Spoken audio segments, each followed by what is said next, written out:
Good evening. You know, you can tell they're church musicians here because it got quiet all of a sudden. It's like the service is going to start, you know? I think we're all used to that. Anyway, nice to see you all here this evening.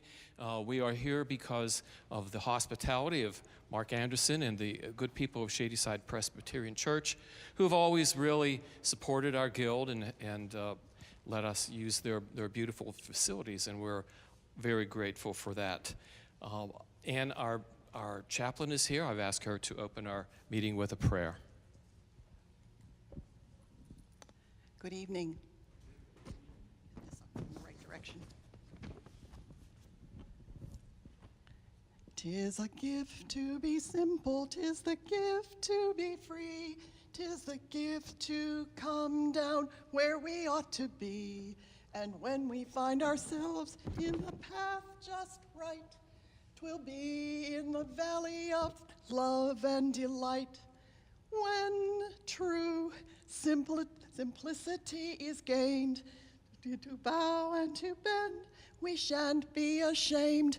To turn will be our delight, till by turning we come out right.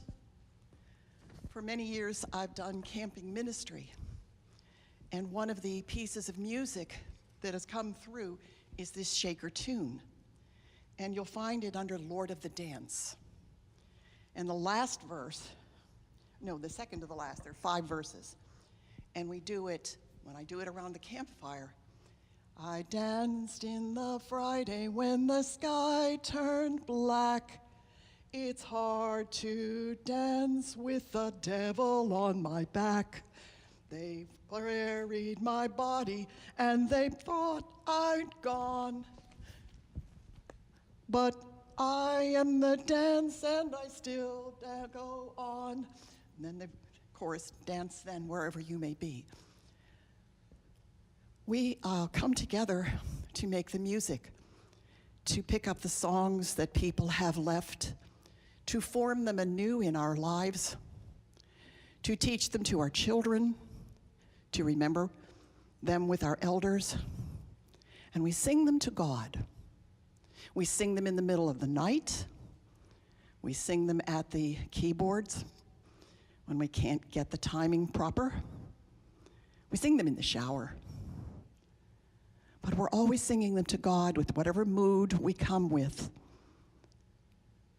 These become our improvisations. Sometimes those weeks of a tune working through our brains works its way out, and what had been a lovely lilting melody carries Good Friday's message. And we have to take it down into a minor. We have to take it down to a lower pitch. We have to let it sing in our hearts. Almighty God, our gracious Father, as we approach Easter and the work of Holy Week, not only do we pray that we come to a new understanding of what you have done, Father, Son, and Holy Spirit, but help us to dance wherever we may be. Amen. Thank you, Anne. Just looking around this evening, do we have any guests with us? We'd like to introduce our guests.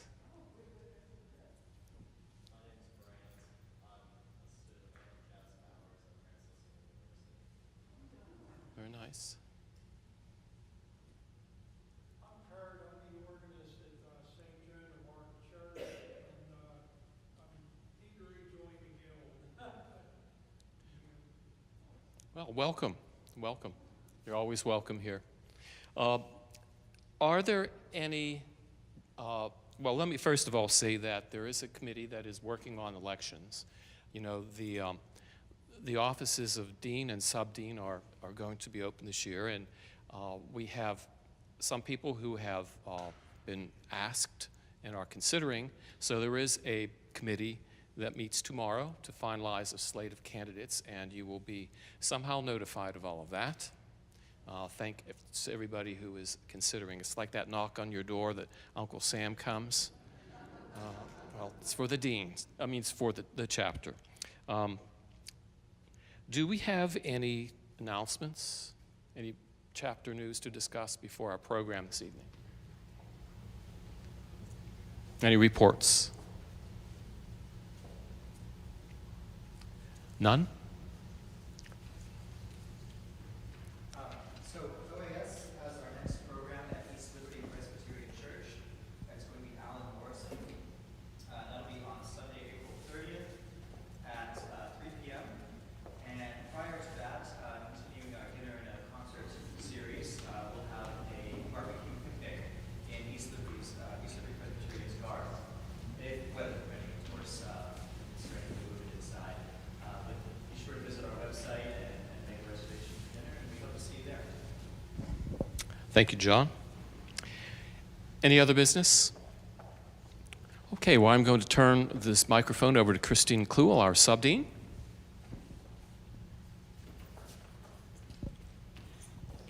And this is going to be short and sweet. It is our pleasure and delight to hear more from Dr. Richard Fitzgerald. And we think we've heard it all about improvisation, but we have not. And by hearing from our colleague, after playing what I understand was a wonderful recital yesterday, I think we're all fired up to be able to learn more from him and how to improve your improv. And I want to stress that this program is not just for the few that have been invited to play, but we really hope that you will all be inspired to come to the console and let Richard work with you, that we can all benefit from the group learning experience. So I believe everybody knows you by now, Richard, but would you join me in welcoming him, our presenter and masterclass instructor this evening? Richard.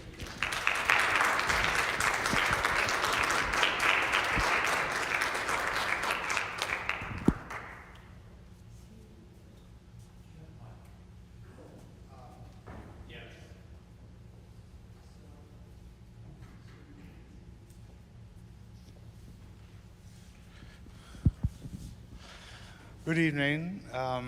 Thanks so much for this invitation. It's been a lot of fun.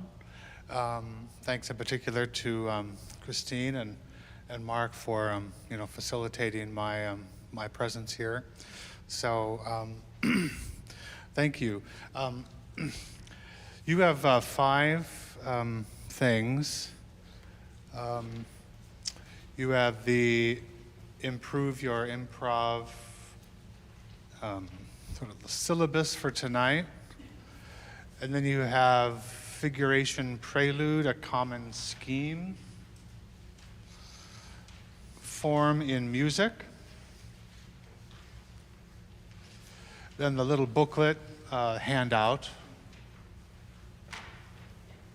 And the dissertation. So, those are the 5 things that I'll be referring to tonight.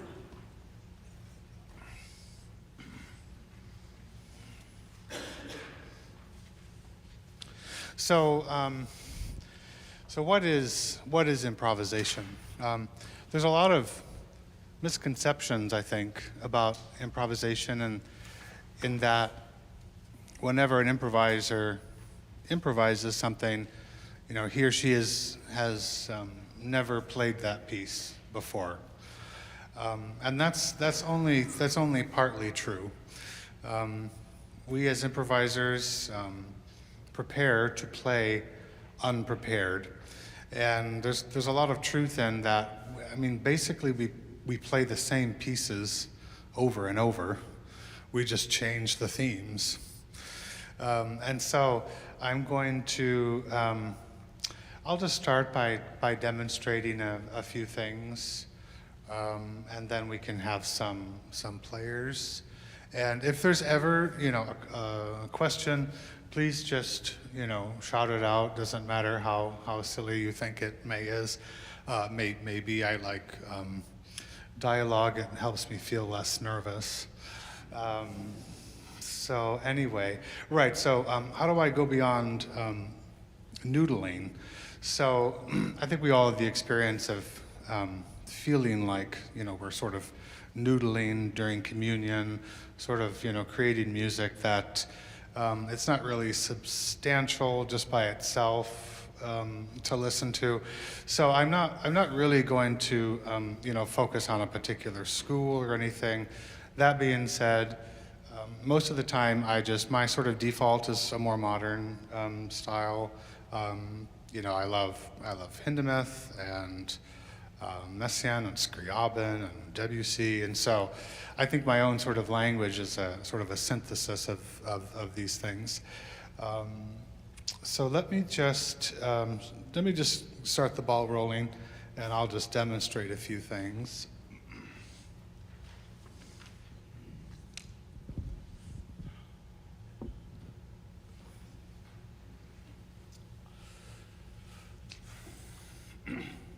So I think it's really,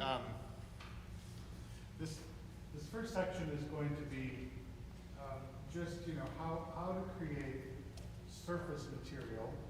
It could be athematic, there could be a theme involved. It doesn't have to be, but, how to create surface material that is engaging, interesting, and beautiful. For me, one of the biggest compliments, for improvising for me is when, say, after a mass or a service, someone comes in, I improvise something. Someone comes up to me afterwards and said, "Oh, who's the composer of that title? I'd love to get a copy of that score." And that to me is sort of like the best, compliment. So just sort of creating music that sounds like something. And I've never had a dog participate in one of my workshops. Maybe we could get him. Maybe we could get him to play or something. Maybe. What's that? Oh, okay. Well, if he can bark on a pedal point, that'd be great. Okay, so, all right, so let's just look at just some of my sort of defaults, like when I sit down to improvise. So accompanied with intervals. You don't have to look at this, but you can turn to page 140 in the dissertation.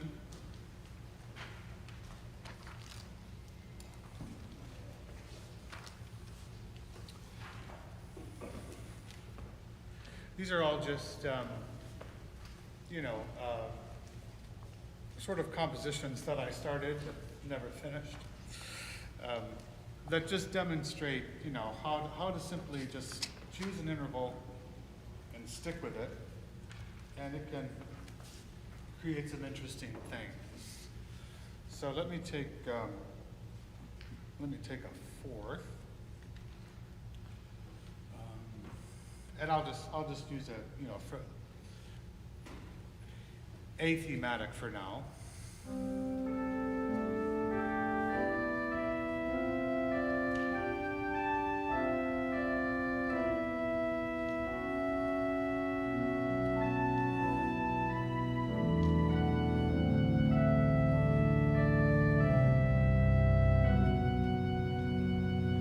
So I just have fourths in my left hand, sort of moving freely, diatonically, and then I added, fourths in the pedal, sort of halfway to make it a little bit more interesting.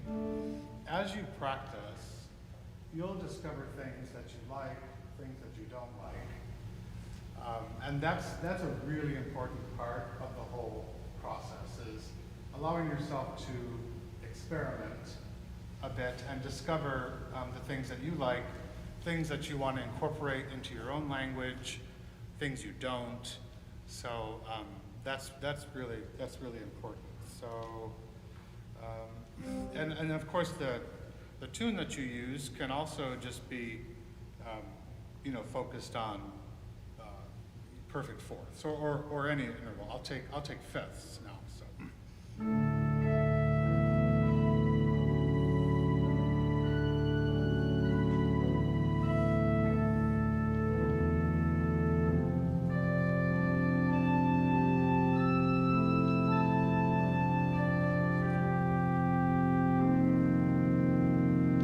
That sort of sounds like something. You may hate it, but it sounds like something. So, of course, this works with any interval. So, like, take a tritone.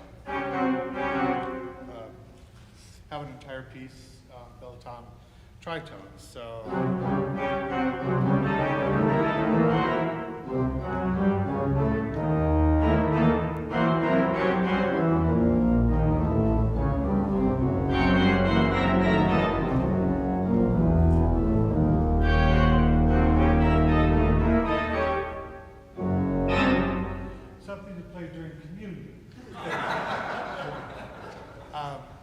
I won't tell you how many church jobs I've been fired from because of my improvisations. Anyway, so yeah, these are just some examples. May I have another interval? From anybody? Another interval? Minor second. Pardon? I hear minor second and seventh at the same time. Seconds and okay, so like so seconds. Actually, that's you could do some really beautiful things with just seconds.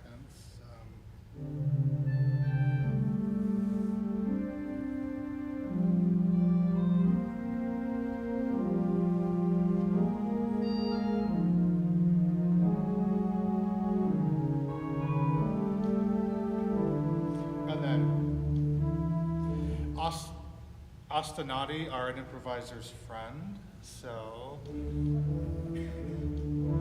I'll create an ostinato group.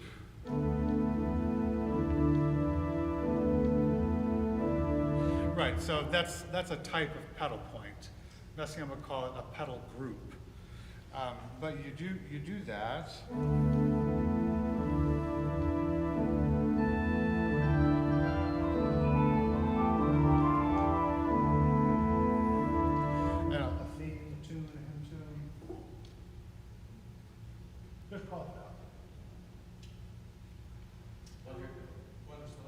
Wondrous love.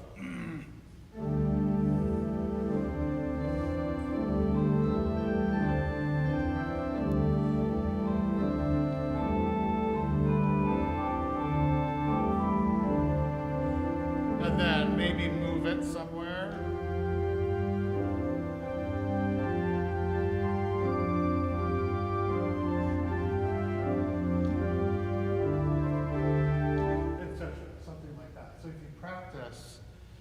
Practice your templates, you can really easily stick in a theme. So that gets me to B. 2B is an oscillating fourths, a pedal point, and a theme. So yeah, let's stick with Wondrous Love. So just a pedal point. Ostinato figure, so fourths.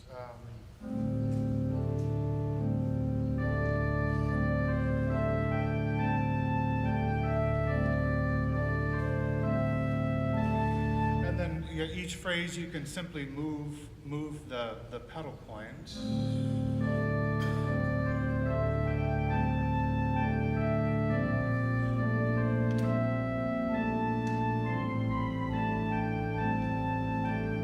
And then move the left hand.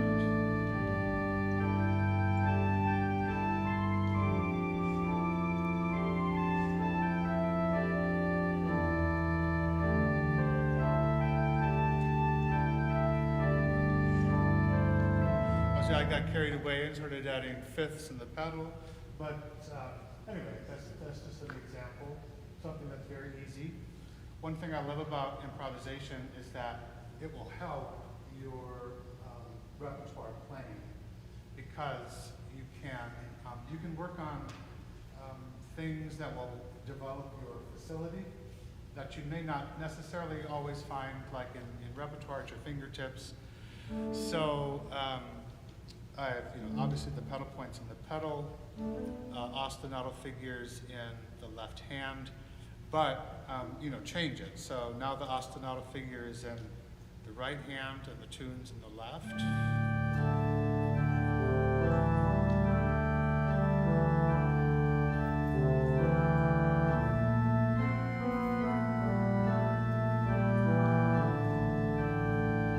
Etc. I can put the ostinato in the right hand and the tune, and the tune and the pedal. So ostinato is here, and the pedal points in the left hand.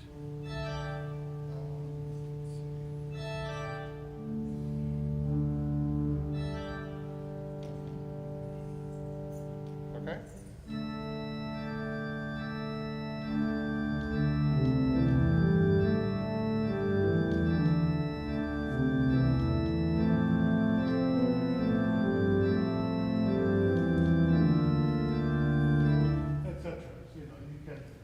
Experiment with like whatever template you have. You can practice all possible combinations, and you can exploit some interesting registrations, and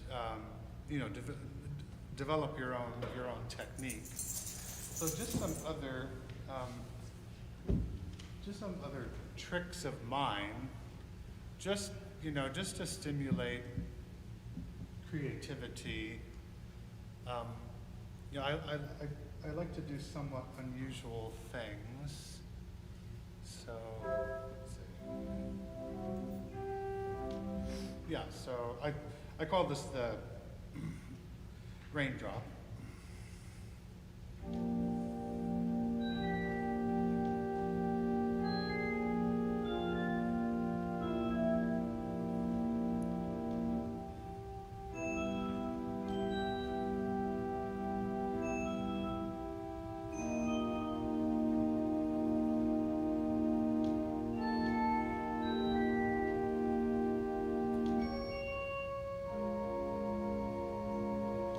And so forth. Any can or any theme, that's an interesting thing. If you have a resonant space, it's really effective. If you look at page 148 of the dissertation,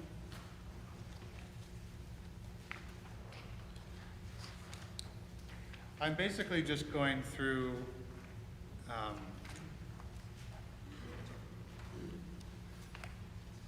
basically every developmental technique I can think of. So you take Saint Denis.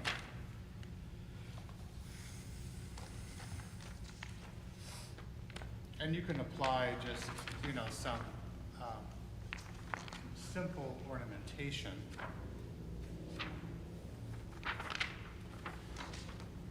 Really just adding filling in thirds. And you could have something like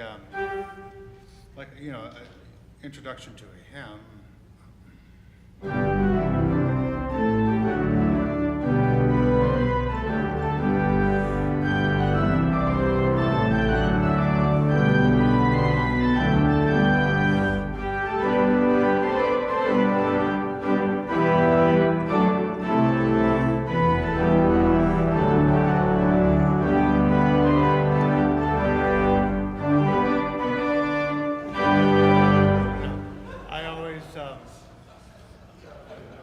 I'll always end a big hymn introduction like that. I find it gets the pathway really charged up. Can't get them excited about anything else. Okay, so sorry, I digress. But there are, tons of techniques, a lot of them quite simple, just practice a little bit, and all that can be mastered. Canon, I love canon. Let's see. So let's look at canon. So, and you'd be amazed that with some practice, what you can do. So let me take love again.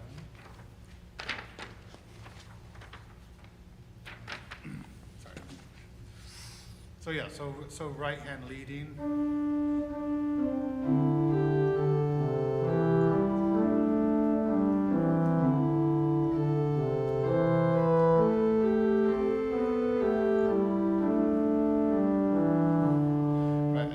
So forth, the left hand can lead.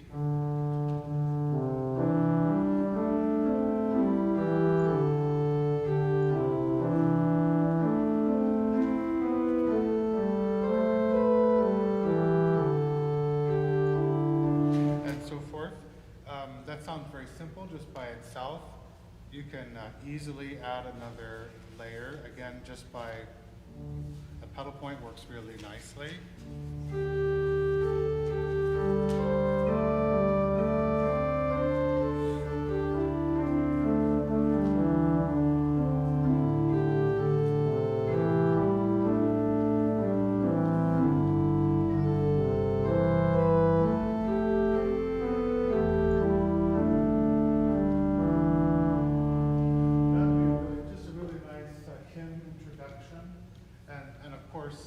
There's many hymn tunes that work in canon, so that will really help you to develop your contrapuntal skills.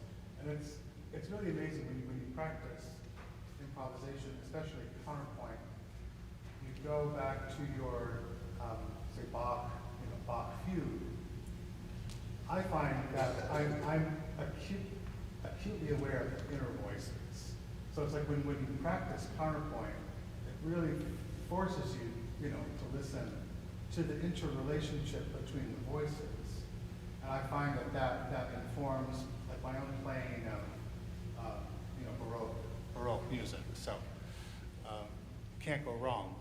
And then you can take it another step farther and just maybe take fifths in the pedal, and then just play like a descending scale. Like this, as you play the canon.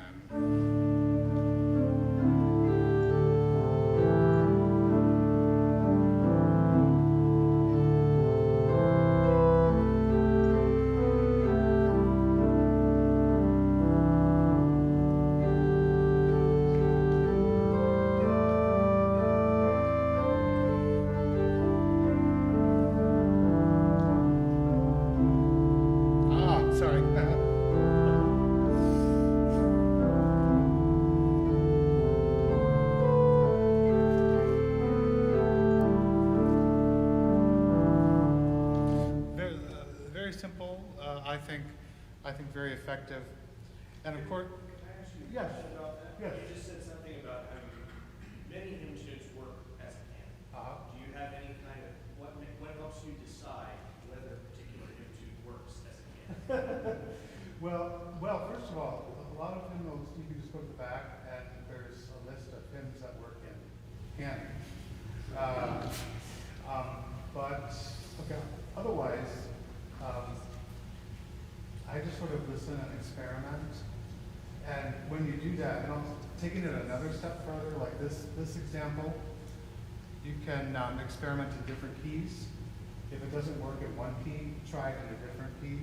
So I like Wondrous Love, and these are things I practice, but I really like the canonic voice like a fourth higher.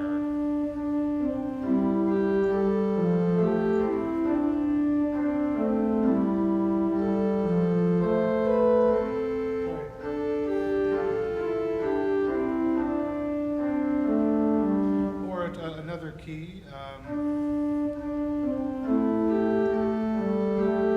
that's not right.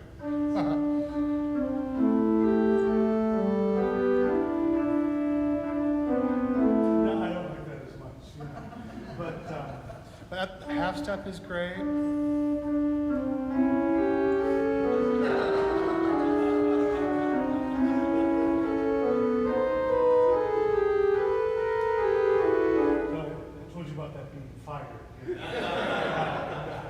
You know why?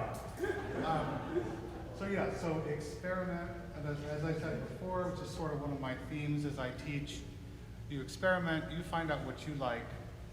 Something like that sounds ridiculous, but it's a really good mental exercise. When do you do most of your experiment? During Mass. Can you talk about that though? Because, Yeah. I mean, do you rehearse every day? Yes. Or do you actually sometimes weird things happen, miraculous things happen? Yeah, well, no, you definitely discover a lot by accident. And of course, Jerry Hancock said, salvation's only a half step away. I have to say it, right, in every workshop. So it's right about practice. So I find that improv practice takes at least as much time as repertoire. So so it's I try to practice repertoire 2 hours a day, 5 days a week. Unfortunately I can't practice improv for 2 hours a day, but I'm always working it in, to my own routine. Does that answer your question? Practice. Okay, and then let me just show you just one other canon. And this one, I share this with you because I really like it, and I use it a lot with Praise to the Lord.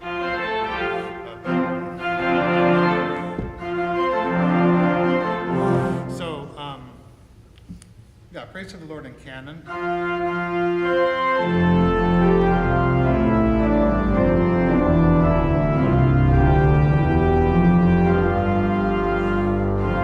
That repeats, then the third phrase.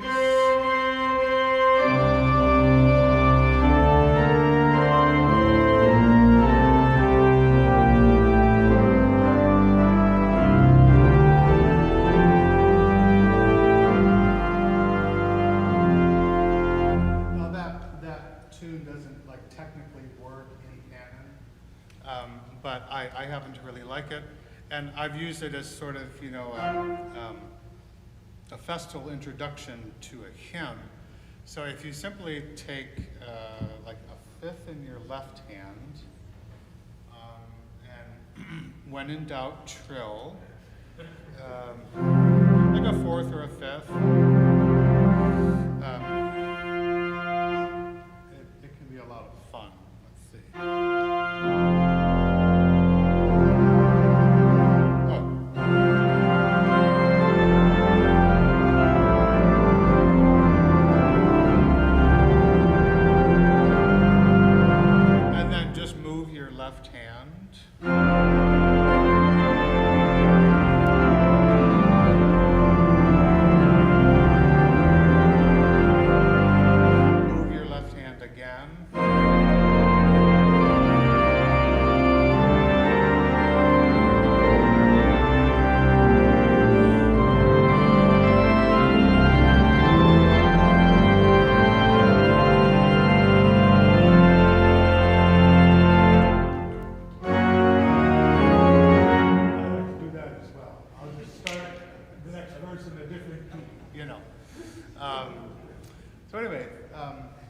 That's a good little trick,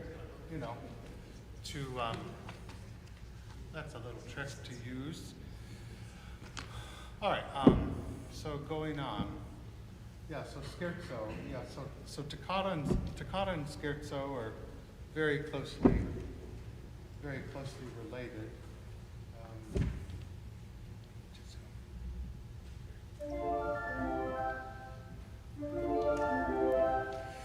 So, and it's, it can be very, very simple.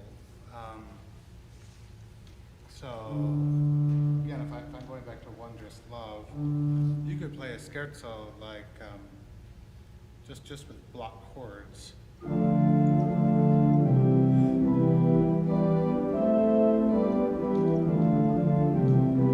Right? Then just simply arpeggiate it.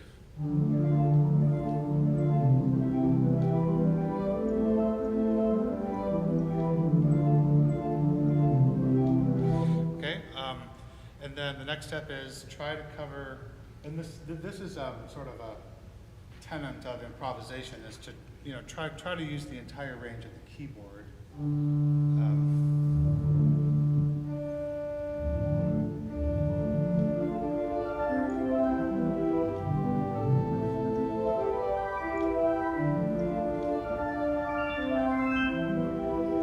then of course you can go down as well.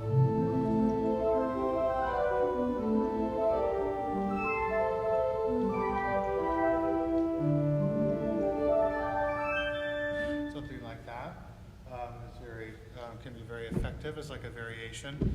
And then of course you're one step away from toccata.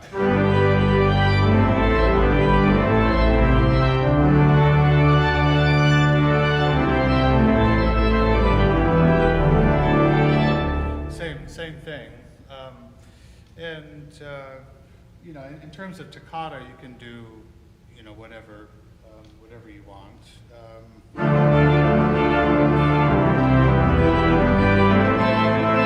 I sound like Messiaen.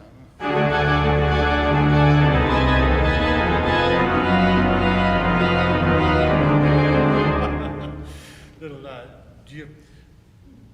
Dieu parmi nous. I do a very cheap imitation. Dieu parmi nous. So yeah, but I mean anything really. Like yesterday I played my toccata on Easter hymn, which I really like the figuration and fourths.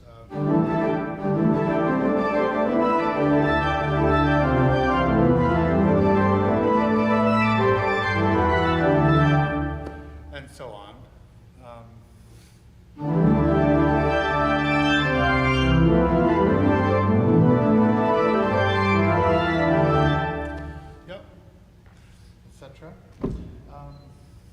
All right, so the next one is Klangfarbenmelodie, or a melody of tone colors. So an extreme example would be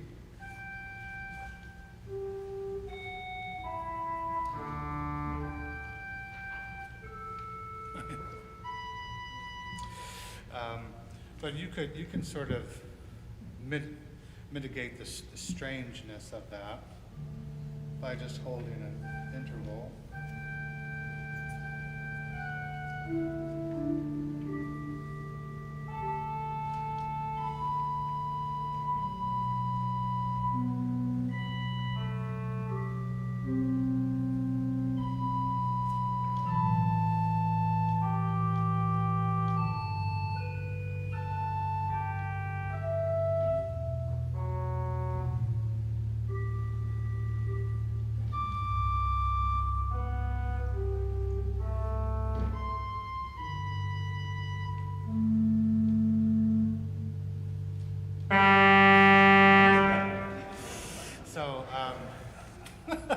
Don't do that. Yeah, and then for if you're doing something light like a scherzo,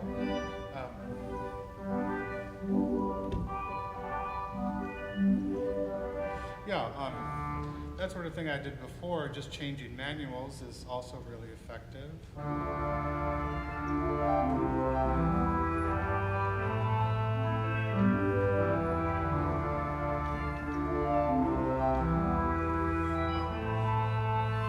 Etc. If you have lots of manuals to play with, all the better. 7 chords.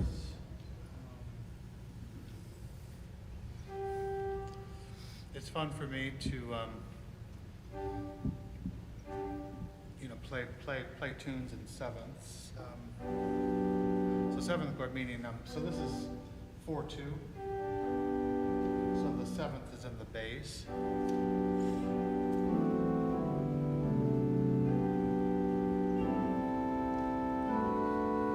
And then you just add a layer to that.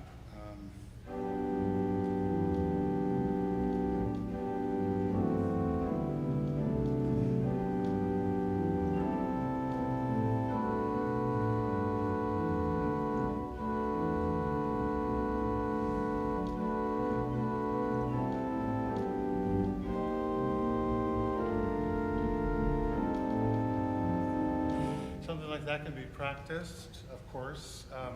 I just changed the key signature because I was moving forward in one sharp. So yeah, metric shift. Let's take King's Fold.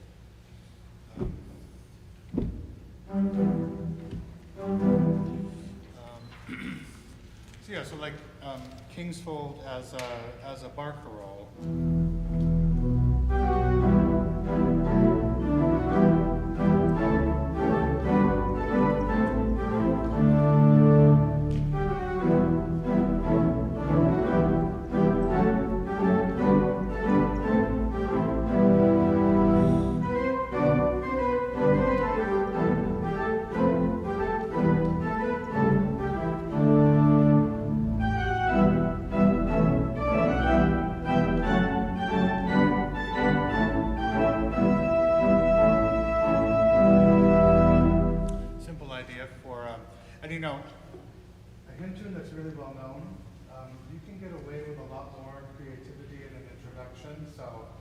Or even an interlude, something like that, may be useful. Interval expansion. Let's take Nun kommt der Heilige Heiland. So, second, fourth, seconds. So simply expand the intervals.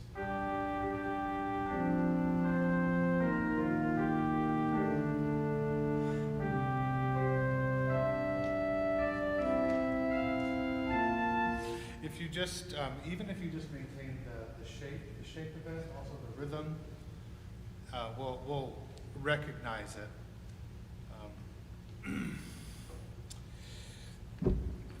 Messiaen chord on the dominant is a really easy way to create something that sounds interesting. May I have a tune? Tune? Oh, I don't know.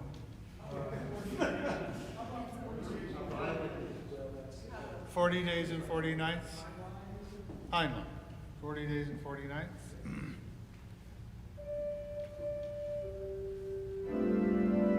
Let me get another flute. Yikes. Woo!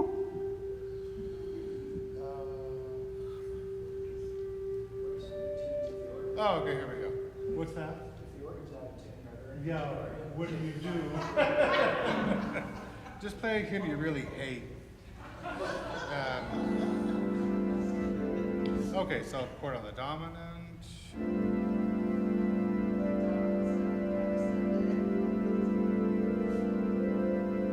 I don't like that. Let me try this.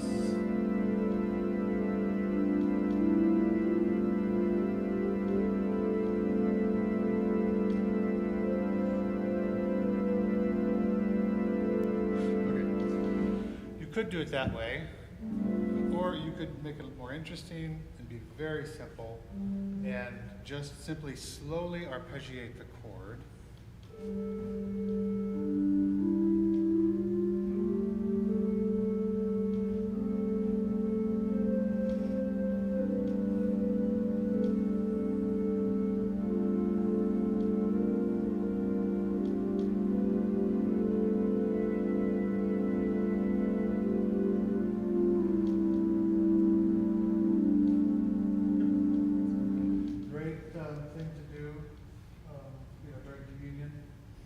Sometimes I'll sort of foreshadow, say, the processional hymn, and I'll play something like that, during communion, sort of in a disguised way.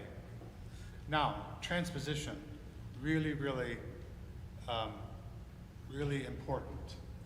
Let me take I'll do the same exact thing I just did, and I'm going to change keys every phrase, okay?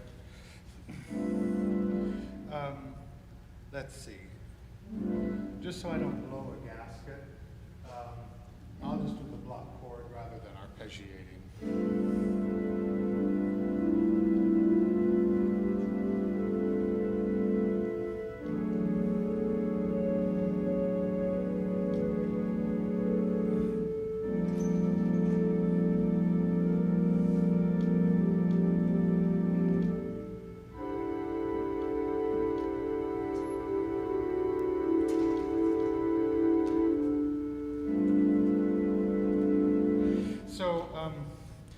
you know, as you practice, you figure out how you think about things. I think about this chord as being basically a mixolydian chord. So I think of it as 1, 2, 4, 5, 7, 3, 6. And so if you can think of it that way, you can go. So this is just, you know, no flats, no sharps. 3 sharps. And then say 3 flats.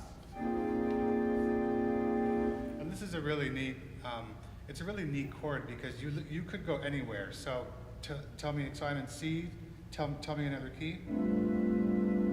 C. This is C, F sharp. Another key. E flat. D. B.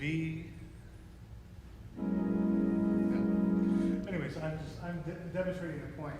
When you have chords like this, wake up, hello.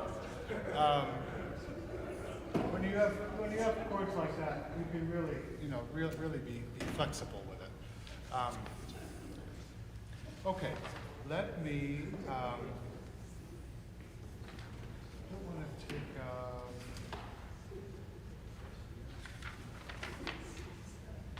Yeah, okay, just one more.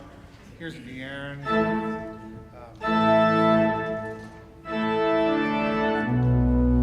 Right here.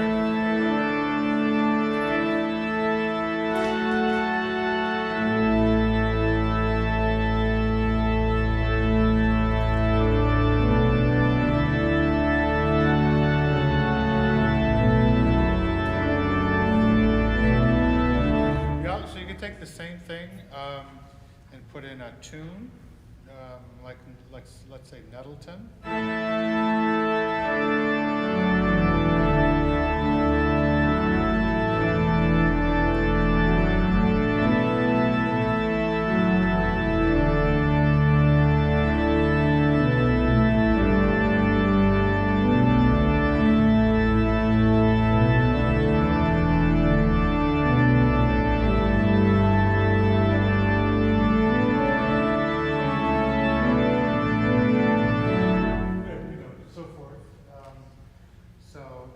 So I got bored and went to the subdominant. So just changing the key like that just really freshens it up. You're playing the exact same music, but you know, you're just transposing it.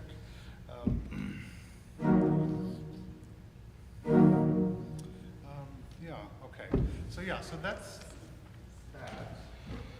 Any questions on any of that? All right.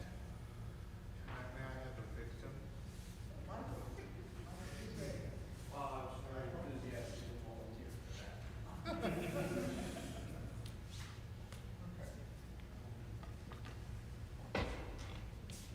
This is the sort of thing you do on Sunday where you point to members of the congregation. The congregation, yes. Yeah. Yeah. Okay. So you play for a church? Mm-hmm. What type of church? It is a Presbyterian church. Okay. So do you improvise regularly as part of the service? Yeah. What would you do? I would probably, Like any given Sunday, where do you sit down and improvise? yeah, it would be basically a basic sort of accompaniment chord structure with the left hand, and then just a different set of solo voices. Okay. Like modulate, change tempo, change key. Okay. Based on a hymn? Yeah, based on Okay. any of the Okay, things would you like to, well, how about this? Why don't you play for like a minute or two, Mm-hmm. and I'll just listen, and we'll go from there. Okay. Is that okay? Sure. And then this is you have a solo voice on something? Well, it's just, we can even have the solo here. Okay. So it's like swell, softest, okay, louder, loudest. Nice. Okay. I think I'll do King's Weston here.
So I can't really criticize this. But what I would like to do is just explore some other options. Right.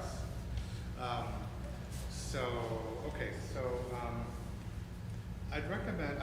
I like the Largo personally, and this is just subjective. Just a little bit faster. It could still be saved.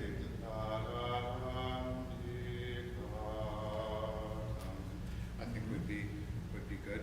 I think the introduction is too long. Okay. That's a great point of emphasis. Short.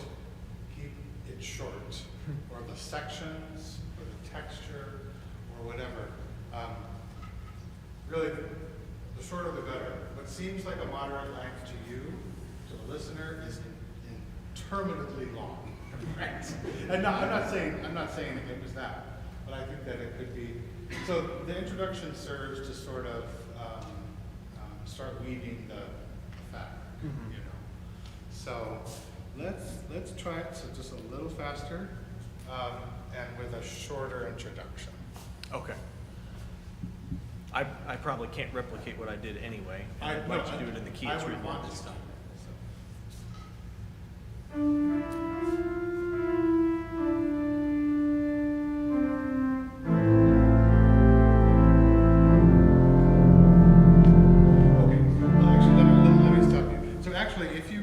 could sort of replicate what you did. You had these sort of grandiose, Okay. chords.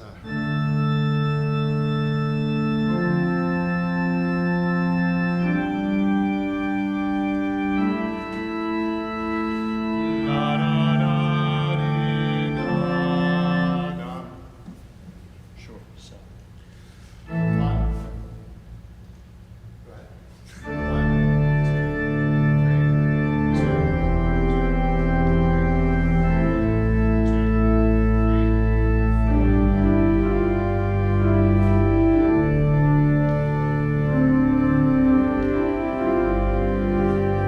Now, can you start the introduction again?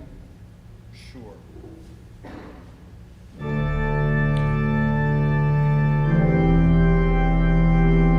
Okay, so let's keep the texture in the hands. Let's take out the pedal, Okay.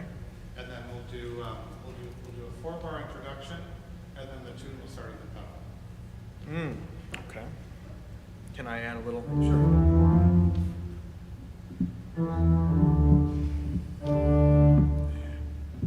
That's fine. 1,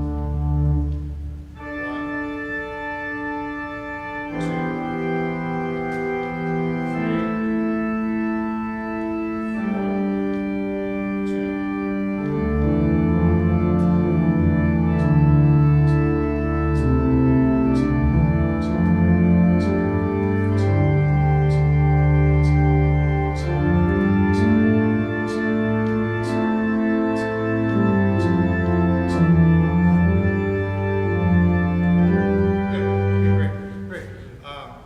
I think that sounds like something already, right?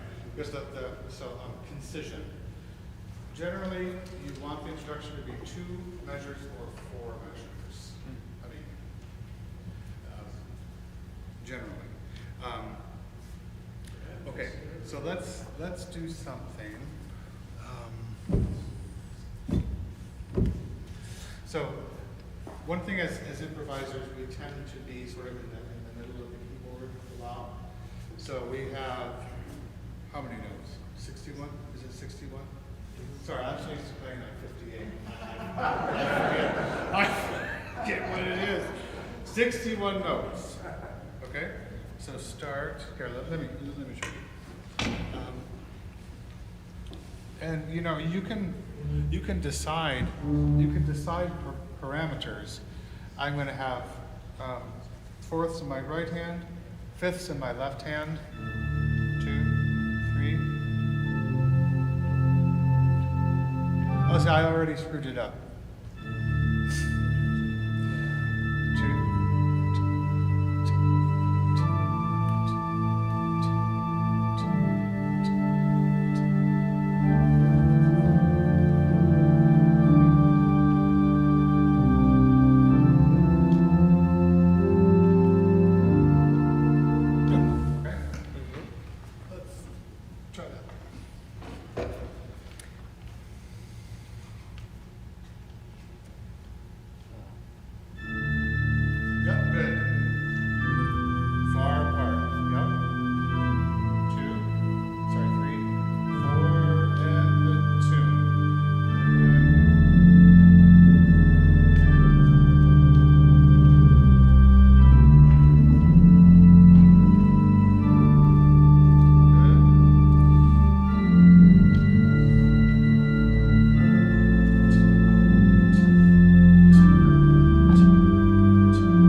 tempo fluctuates, that's a real giveaway.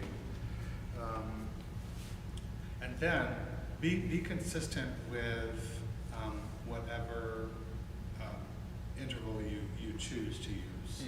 So like, fifths, fourths, the tritone stuck out to me as being, yeah. Okay, so then when you first played it, you played through the tune, and then you played through the tune again, but you changed the presentation. You put the tune in the right hand. So basically, you had a binary piece. Or actually, strophic. It was just AA. So let's take it a step farther and create like a rounded binary type of piece. So we need a middle section that is going to contrast what we've just done. So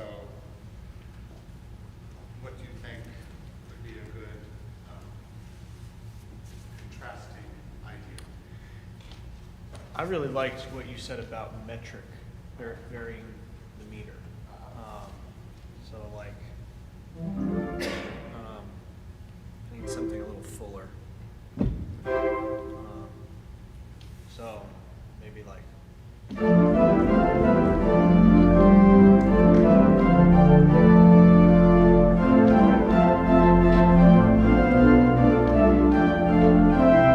Yeah, perhaps.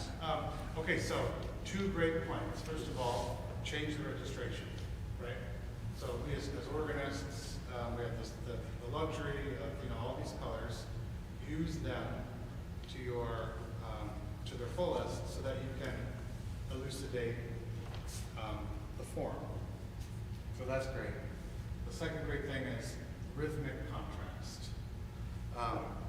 Now I'd suggest we have a little break from the tune itself. So or you can sort of hint at it here and there, but save the tune for the A's. So we're going to have A, B, and then A repeats. And then in the middle can be something contrasting. Maybe even just a sequence of the opening 2 notes as just like.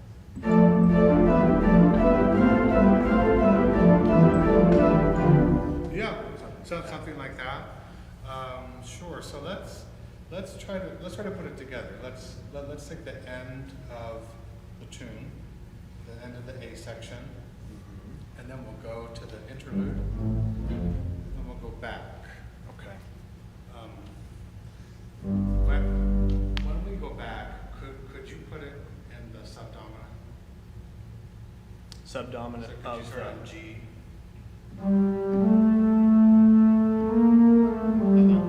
Okay. Okay, so it'll be D, and something rhythmic that's going to sort of get us to G, and then the A will repeat in G. Repeat with the original registration and Sure. thoughts. Yes, yes, right. So it's going to be sort of a rounded binary Okay. type of piece. So this is the end of.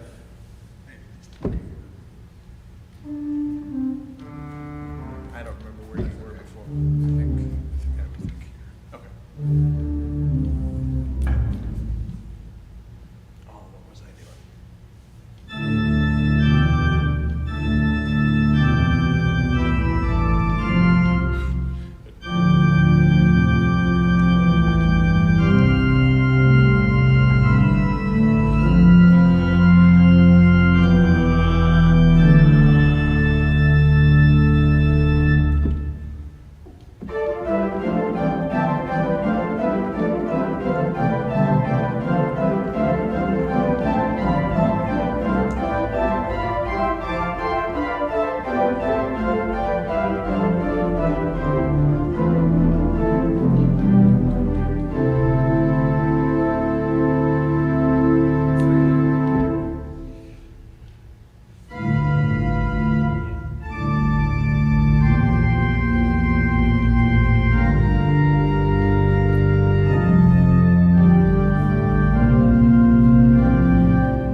So I think those are good ideas, but it's just a matter of how to connect them.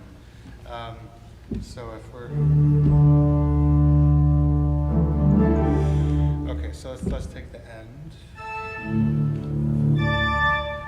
Okay.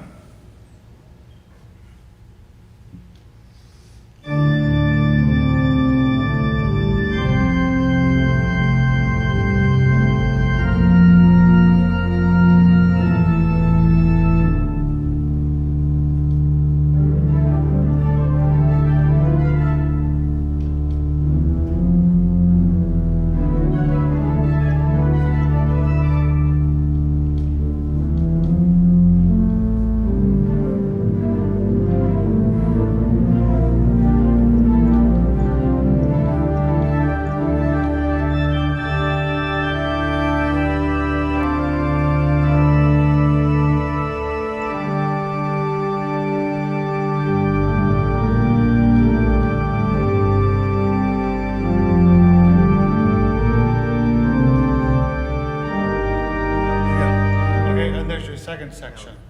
That's interesting to listen. What's that? Oh, interesting to listen. Okay, and then, to make it even stronger, when you bring the tune back, between phrases, you can sort of interpolate the idea that you introduced in the middle section. So, for example, so here we go.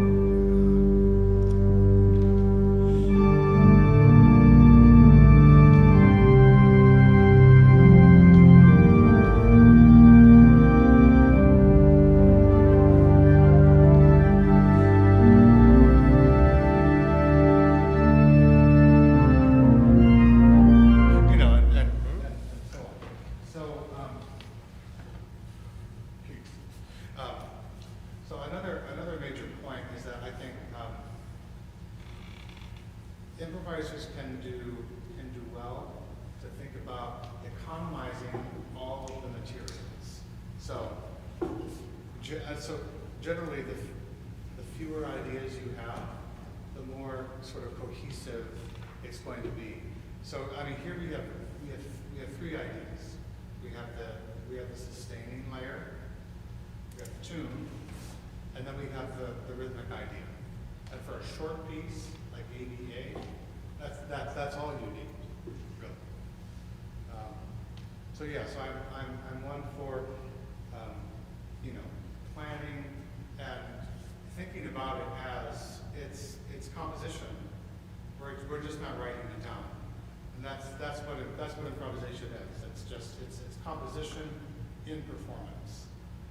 I think if we can think about it that way, it really generates a positive listening experience, and it helps the music be cohesive and I think meaningful. Do you have any other questions? No, I appreciate this. Okay. Okay, very good. Thank you.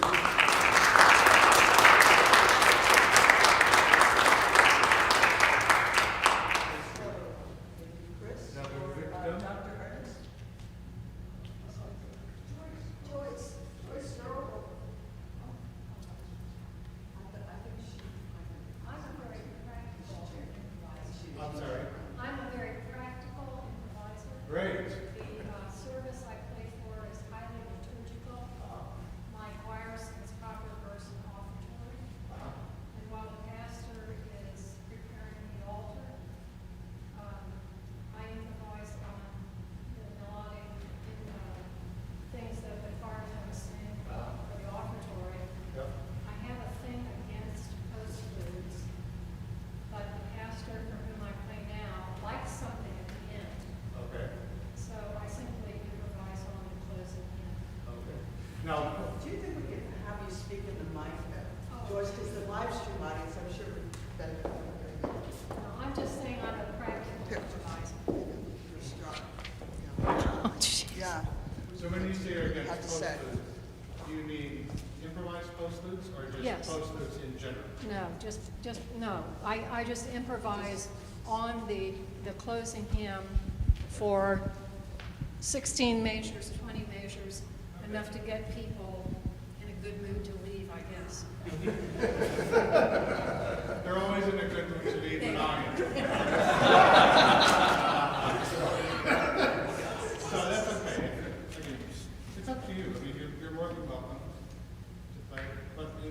pressure.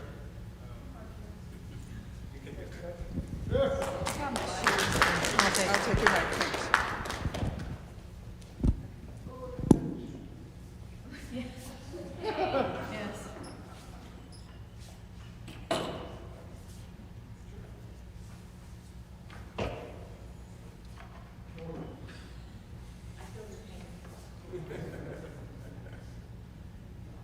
Also know that the organ I played for 36 years is a 15-rank North German style tracker.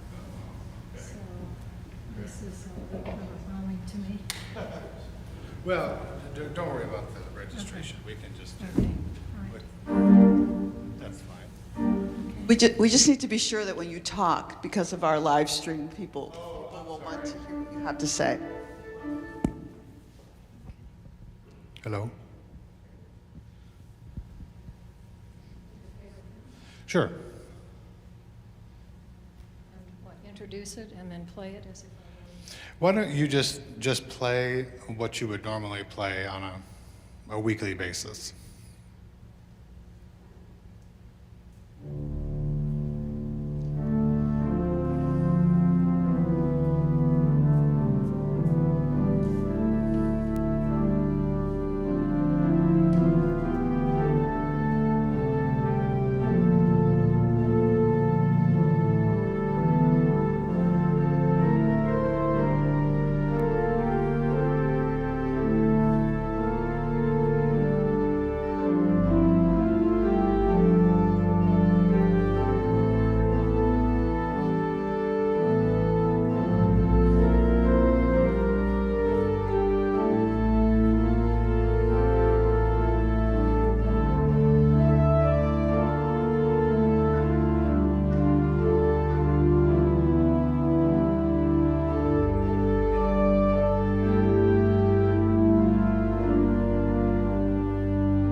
Great. Very good. Pardon me? So, can I, okay. So let's just, yes, just a few suggestions. Can you start it again, please?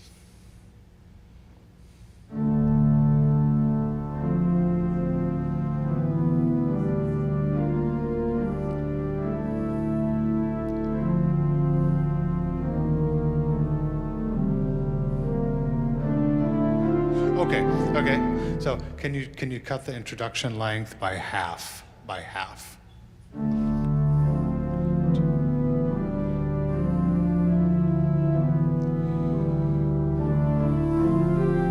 Great. Perfect. Okay. already a huge improvement, I think. And that was 2 bars. So yeah, perfect. 2 bars. I think 4 in this case is too much. So let's create a texture, and let's keep the left hand. So we have a pedal point, which is great. Keep the left hand, whatever it is, consistent. So let's play a duet. So you play the pedal, and I'll play the left hand, and you play the tune. So here we go. So ready, 3, 4. Okay, but then let's do a 2-bar introduction. Okay, so here we go, 3, 4. Okay, so what I'm suggesting is fewer ideas, actually. I'm suggesting just the pedal point, and so it's like we're creating a mood. That's it. So 2 ideas. Actually, here's another little tidbit. Basically, textures that we can wrap our brains around easily are threefold. Three layers. If you look at all the great orchestral music, you basically have like 3 layers. You have, say, like an ostinato. You have a tune, and then some other type of complementary figure. So let's just stick to 3 layers right now. So 3 and 4, then 1, 2, 3.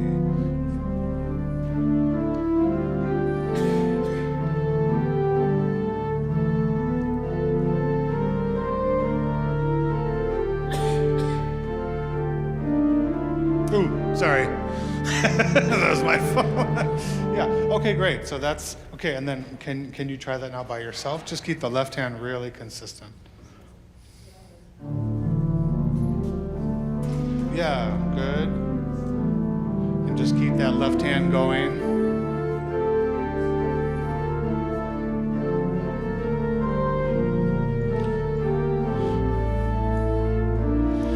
Okay, great. I'm going to simplify even more. Just so the pedal will play 4 notes the entire piece. So you're just going to move the pedal to a different note at the next phrase. And that's it. Okay?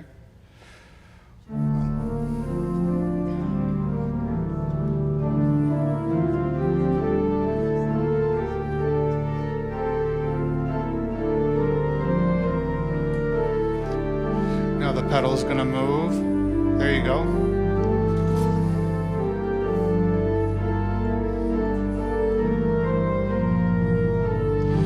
Pedal moves again.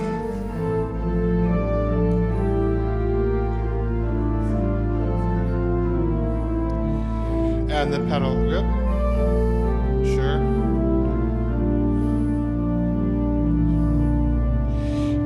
Yeah, perfect. Okay, great. And then what you could do at the very last phrase, your left foot could simply go back to the tonic as well.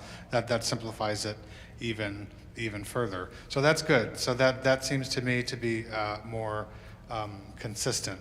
Now, let's just take it one step farther, and just alternate phrases. Just alternate phrases between the great and the swell. Yep. Everything else is exactly the same. Mm-hmm. Oh, by the way, I loved what you did maybe 1 or 2 times ago, where you started this with this.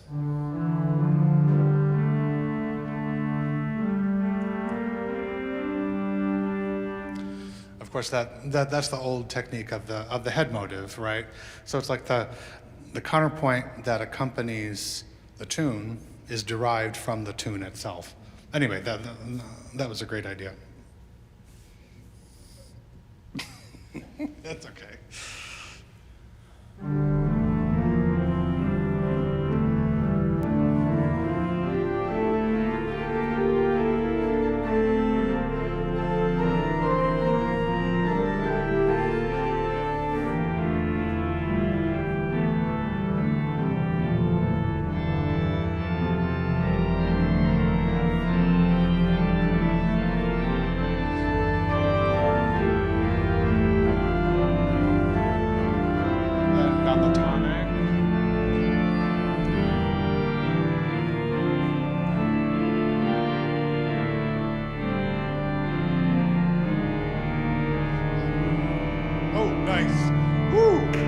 Love it.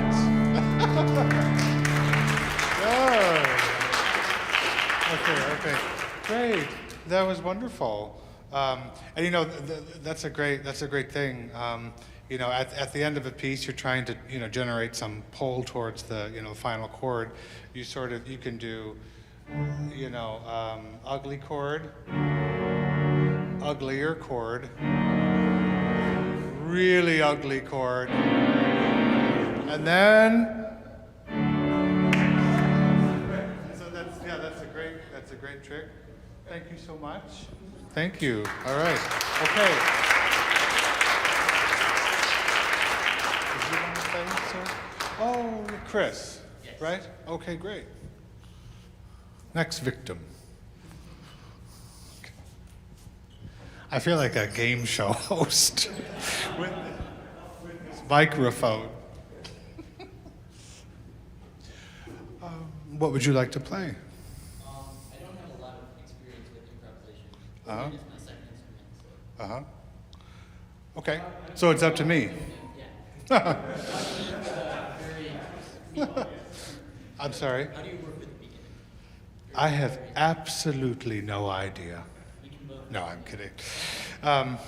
Okay, actually, you know what? This is a good segue to sort of the next portion of this, if you don't mind just being my guinea pig. So I'm on this, you know, the Improve Your Improv thing, the second page. So the next section is about, you know, modal exploration. So I love modes. They're sort of my bread and butter as a Catholic organist. I'm almost always using modes. So let's explore some modes and how to capture the mode. That makes sense.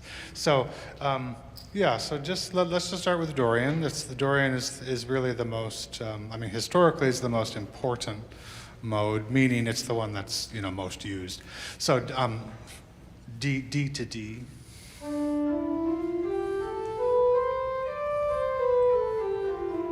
Right, so that's, you know, it's Dorian mode. I think of it as the Re mode. So Re to Re, it's a Dorian mode. Movable Do, of course. Let's practice transposing it. So choose another pitch. Oh, good. Okay, so F. Okay, so then if F is Re, what's Do? E flat is Do. So you play from F to F using a key signature of 3 flats.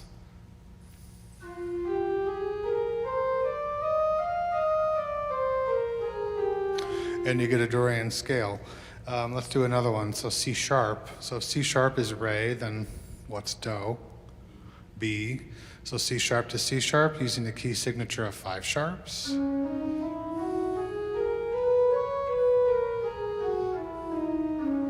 Great, yeah, so yeah, transposing is, you know, really, really important. So, of course, you know, it sounds like, you know, to our modern ears, it sounds like just a natural minor scale with a raised sixth. So when I'm going for a mode, I talk about, you know, trying to capture the mode.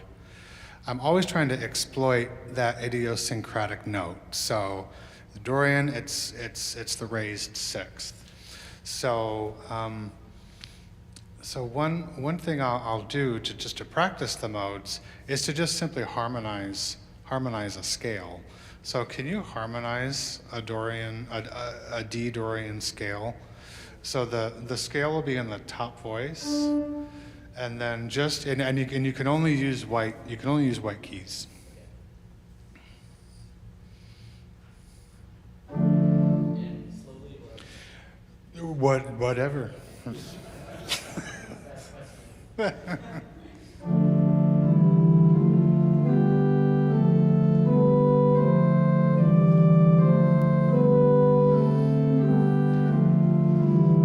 Good. You know, that's a very clever trick you just did, which is doing the whole thing over a pedal point. That's good. That's safe because because the modes are compared to major and minor, compared to like tonality, they're obviously not tonal, of course. So modality is sort of tenuous in nature. So you have to keep ramming on that raised sixth scale degree to capture the sonic profile. Can you hold that for a second? So I'm just going to use some chords.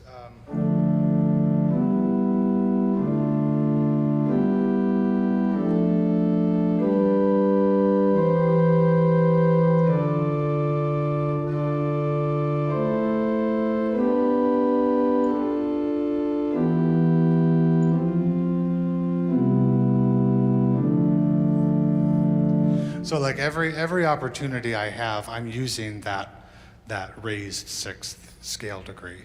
Can you try something similar to that?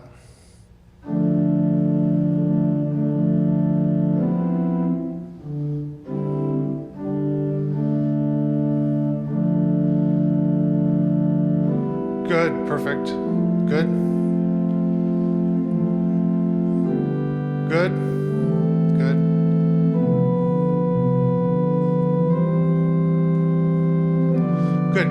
Good.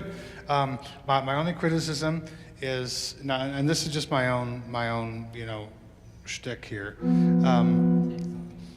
Well, I would in diatonic modes, I would always avoid the tritone. Personally, so you only have 6 chords to play with. You have the hexachord. You have the first. So you have. You don't have 7, right? You don't have that, so take it out. So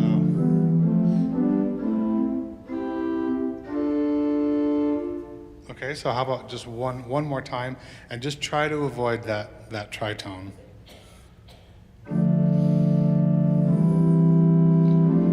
Okay, now that there was a missed opportunity, because you didn't you could have used the raised sixth. Right. So I would just suggest, always try to use it whenever you can.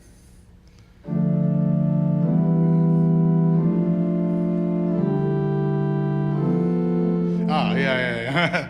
Because so suddenly it sounds, it sticks out. Yeah.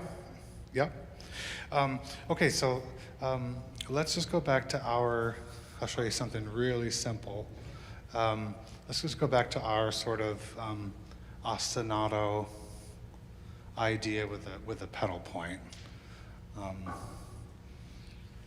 So then let's take thirds. So the pedal point, you just hold a D down. The pedal point will just be. Can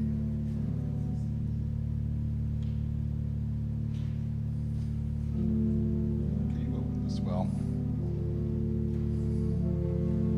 Yeah, there you go.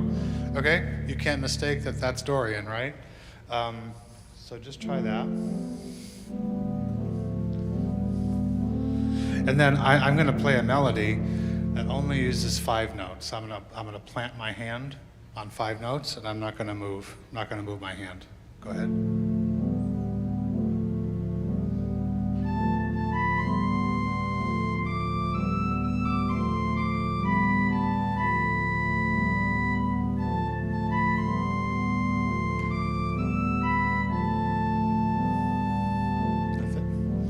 That sounds nice. That sort of sounds like, well, I think it sounds nice. You might think it sounds like crap. Almost sounds like a lan or something. You try.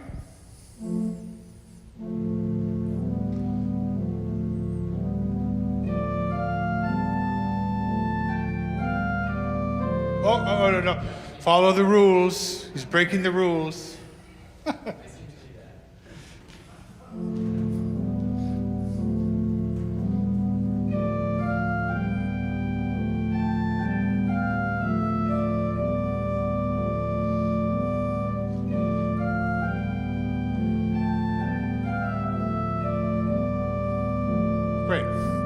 Okay, great.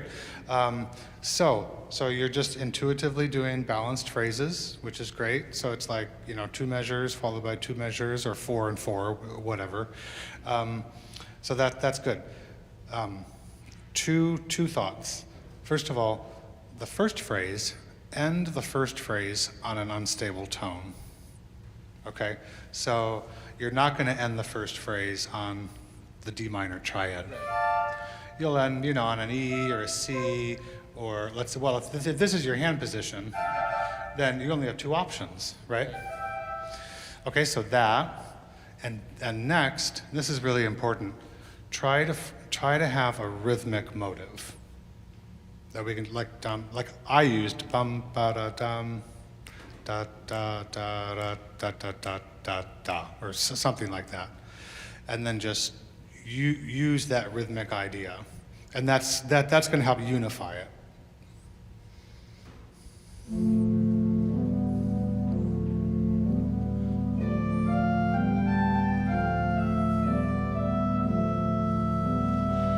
Perfect.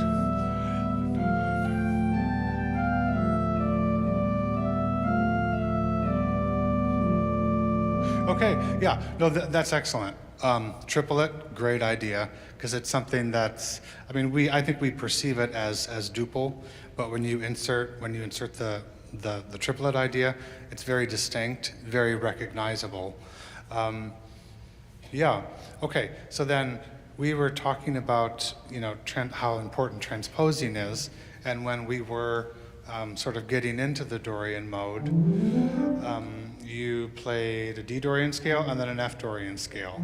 So let's do this. Let's just do exactly what you just did, and then we'll do it again, the exact same thing you just did, up a minor third. Okay?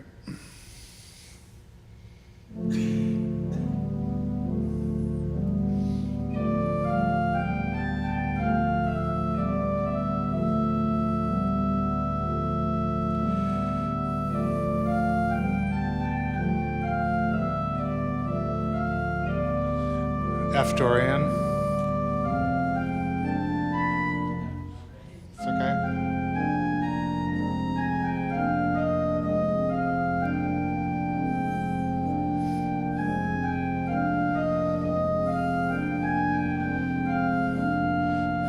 Right.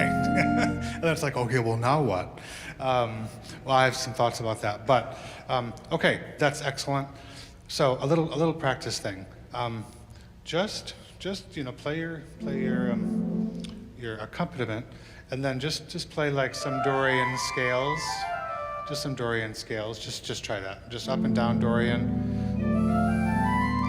Yeah, we're just trying to get this in our. Okay, and then now do the same exact thing in F Dorian. Ooh, right. Great, and then back to D Dorian.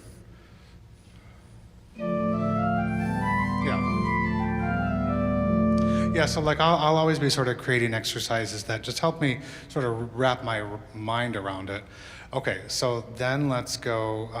Then let's play your piece now. So yeah, AA in D Dorian, and then an F Dorian.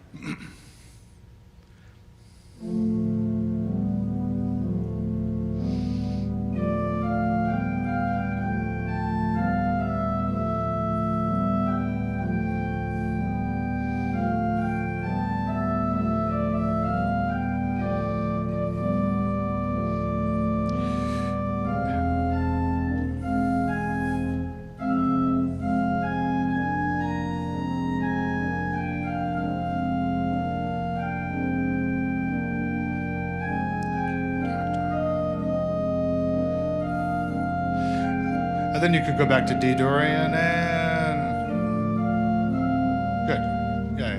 Yeah. So the minor third relationship is really really effective. So just real briefly, something that is in this handout. So if you go to section 5. Here. I had this idea of a parallel period. It's sort of like a little musical. It's a complete musical thought. So you have A prime, which is basically what we just did, and then you have B, which is something really contrasting, and then you go back to A to sort of, bring it all back together. So it's A B A, and this structure can guide you through a lot of liturgical playing. So let's say we just did that.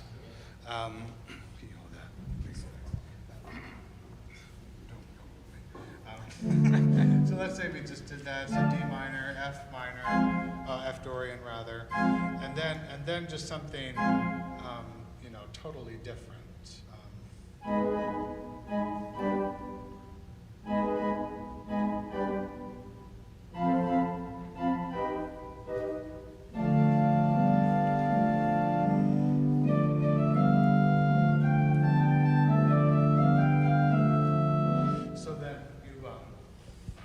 So that contrasting idea will really, freshen it up and make the whole thing seem a little bit more, cohesive. So anyway, thank you so much, Chris. Thank you.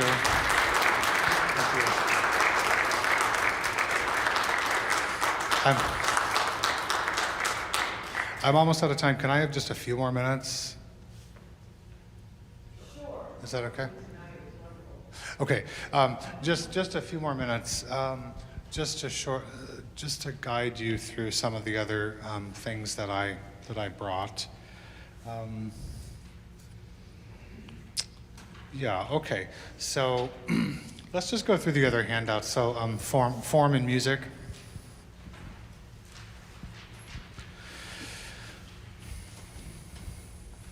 This is just something I put together just for myself. It's actually not even complete, as you say. It says description, but it's really important as an improviser, as you practice, to sort of catalog what you're doing, because there's so many techniques we can easily forget. So it's really great to keep sort of a catalog of everything that you know. And I had this when I'm sort of planning, like a recital, doing improvisation on a submitted theme. I'll go through this and think, oh, what form would I like to use? That's really important. The figuration prelude. And you go to the figuration prelude. So in terms of I also do some Baroque improvisation. This is a great, this is sort of my own distillation of patterns, harmonic patterns that are found in the figuration preludes of the WTC. And yeah, it's sort of formulaic. So the exordium is just to establish the tonic, and then you basically, then you move away from the tonic to the dominant. Then you explore sort of a different key area, leading yourself to a dominant pedal, and then back to the tonic. And what's neat about sort of distilling it this way is that you can play around with any texture that you like. So for example, you could just do something like this.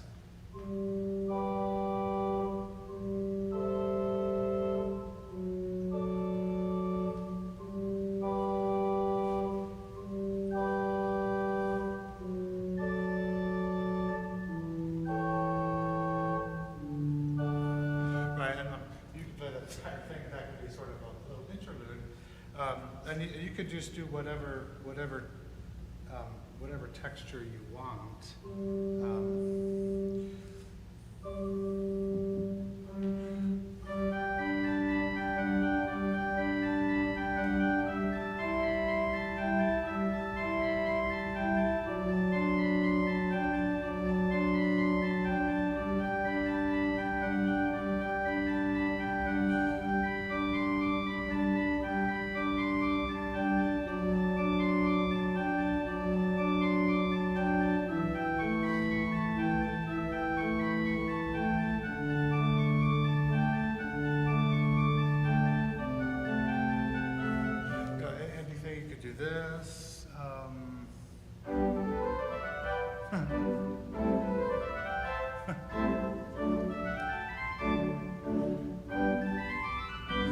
So you can use this idea to sort of practice different surface materials. If you go through like the Pachelbel partitas or the Chacones, great surface material ideas. So you can get some of these things, under your fingers. Next, if you go to the handouts, the little book, handout. I just have some, hymn tunes. There are 5 in major, 5 or 6 in minor. And then if you look at page 4, I just included some pieces that are great models for simple structures. So like the prière is A-B, A-B, very simple, just sort of model that.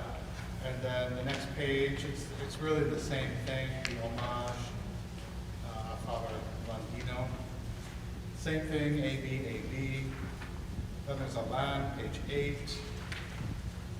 This is simply ABA. So the point is, you can study repertoire, and you can learn about formal models. And then this collection, page 10, this collection of contemporary, beginning piano repertoire, I find very stimulating in terms of, textures, and look at this piece on page 11, obviously use of the fifth, and various textures that really are easy to imitate. So page 12, 13, and that goes all the way through page 16. Yeah, so I chose those pieces as sort of simple textures to imitate and to sort of stimulate your own creativity. Page 17, I think of improv as just a blend of form and technique, and so those are just some of my basic thoughts about it. Page 18, again, I'll refer to this in my practice as things that I know and to sort of keep cultivating. Page 19 is my own sort of practice regime.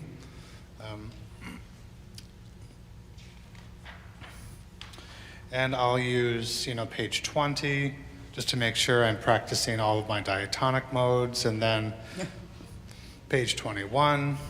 It's really helpful to be organized.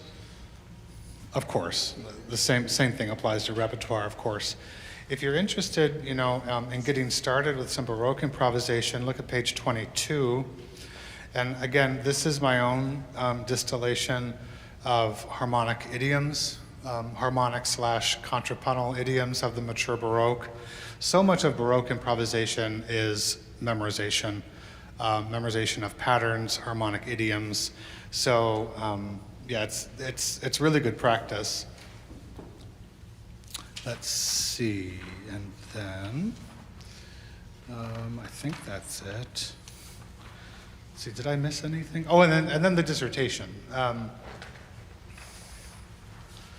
You can take this with you for $25, and I have some merchandise as well on the piano. Any questions for me? And they can certainly linger afterward and talk to you about all these wonderful resources that you've shared for us. Thank you so much. Richard, let's give him another hand for such a wonderful...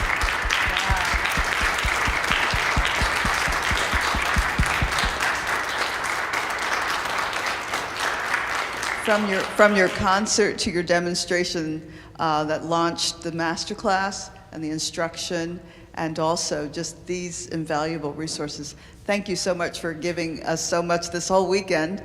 And we probably need to have you come back again. Yeah, that's wonderful. And to all our players, those volunteered and those who contributed in questions, thank you. It was really wonderful. It's great. So I just have a few closing announcements, and then please stick around, and perhaps, unless Mark, we need to be gone by a certain time, the alarm goes off at a certain. No, okay. Oh, excellent. No. Well, Mark, thank you for hosting us, and for looks like there are still some goodies over here. So please, everybody, chow down. I guess they're leftovers from yesterday. Is that it? Something like that. Yeah. But Mark, thank you for having us here. It's beautiful to be in this space again, with again a very rewarding program. Thank you, Dr. Fitzgerald. So the one announcement was just made. Please stick around, eat the leftovers, and also I would like to just say that our upcoming program, you'll read in the April pipeline soon, that Carson Kuhlman will be with us, and he is an American composer and organist, and the name of his program is Accessible Contemporary Repertoire by Composers from Near and Far. He's going to perform. He's also going to discuss some literature that's very practical in terms of our use in weekly worship.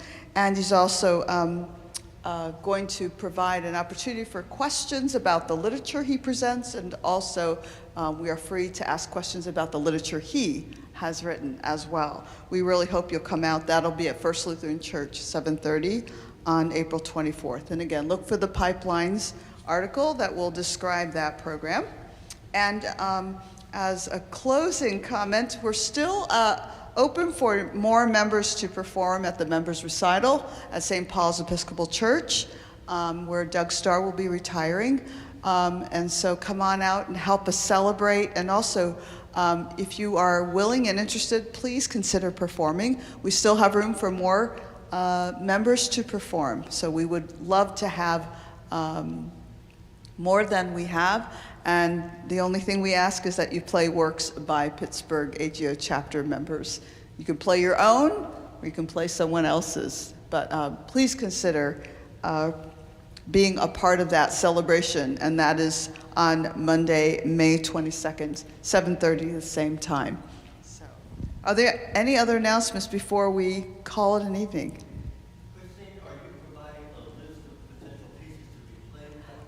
We have a list of potential players who need to tell us what their pieces are, yes. But you don't have music that people can say, oh, I'd like to play this piece. Do you know, we don't, but we could.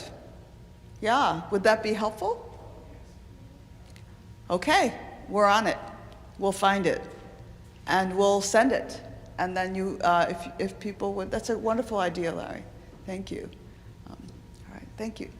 Thank you all for coming out. Drive safely, and Mark, is the best way to exit the way we came in, right? You can go that way, or you can go through this door. Or we can go through this door. Wonderful. Yeah, either way works. Wonderful. Thank you. That way, there's restrooms in the back. Okay, wonderful. Thank you so much, and have a good evening.